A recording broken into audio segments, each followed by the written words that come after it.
you said that your grandfather would say or do things apparently that you did not subscribe to that caused you to distance yourself from him. Say and do things like what? That's right. A lot of it was the kind of QAnon level conspiracies about election denying, and then they got really weird with some Fauci dogs. I really didn't know what that meant, but I would push back on some of this stuff, and he couldn't handle being pushed back on. And at a certain point, we kind of lost touch, and I think it was more of his choice than mine. I'm going to admit that was the first that I too had heard about Fauci dogs. I'm not willing to dive deep into the Telegram groups or 4chan or anything, but it appears to be based on a hashtag Beaglegate. God only knows. Normal people don't know what that is. Normal people don't need to know what that is. But people whose entire life is sitting glued to a lazy boy watching whatever Tucker has to say, I'm sure have a lot of information about that. And so I would have speculated that this guy probably was a big fan of right-wing media based on what his grandson says. Yes, he was ingesting year after year those messages about generalized conspiracy theories, but also incredibly racist narratives about civil unrest. Tucker Carlson repeatedly telling people that mobs of BLM activists are going to be coming into your house and hauling your family away. I mean, they were trying desperately with everything they had, all their money, their high production values, all of that, blasting into people's eyeballs. You should be terrified, you should be terrified, you should be terrified. This guy says he woke up and he was terrified. Was that just an act of God, a natural state that no one could ever overcome? Or was it the natural outcome of his media diet? Jessica, what do you think?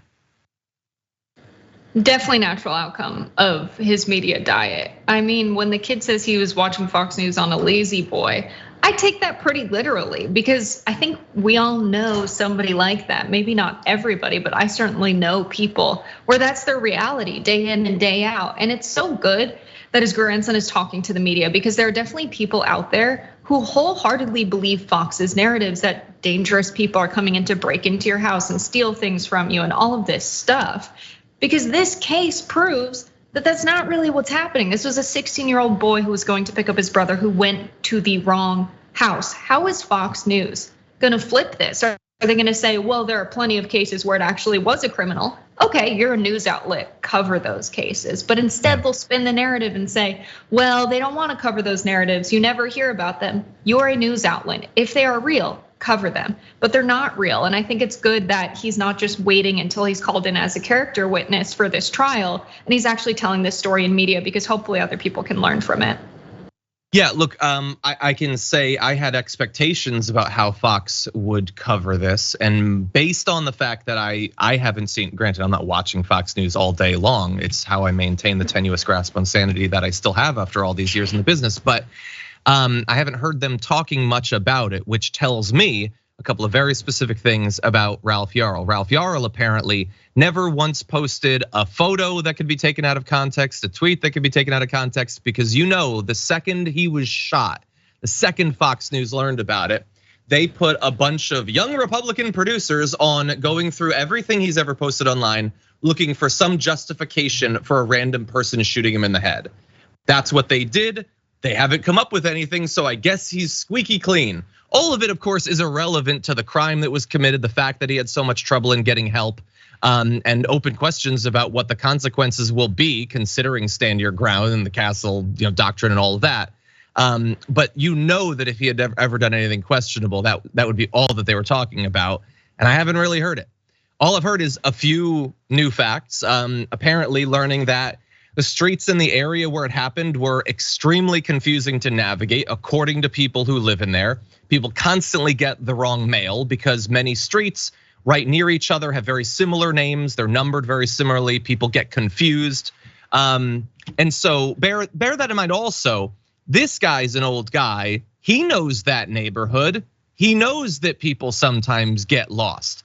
Maybe this is the first time anyone has ever rung his doorbell or whatever, but maybe it's not. So I'd be curious, what might come up when we finally get to the trial on this.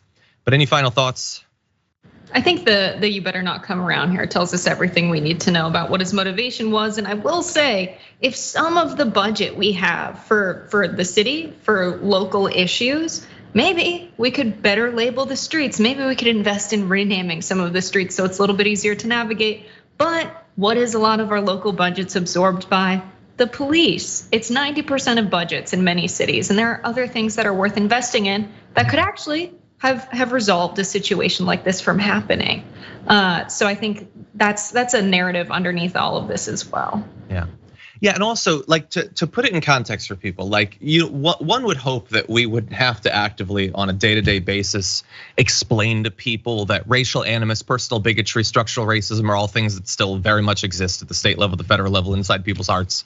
But if that's not enough for you, if that's not good enough, I would have you bear in mind that based on the quick mental math that I did, this guy who shot Ralph Yarl was older than Ralph Yarl when the Civil Rights Act was passed.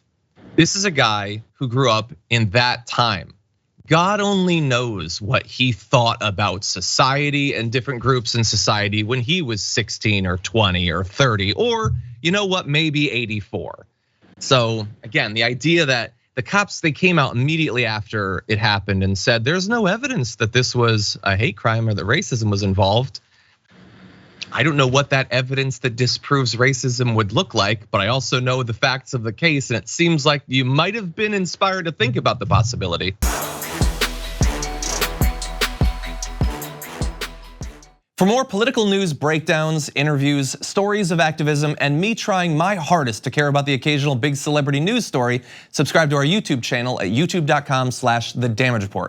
And you can ring the bell wherever it is so you don't miss anything.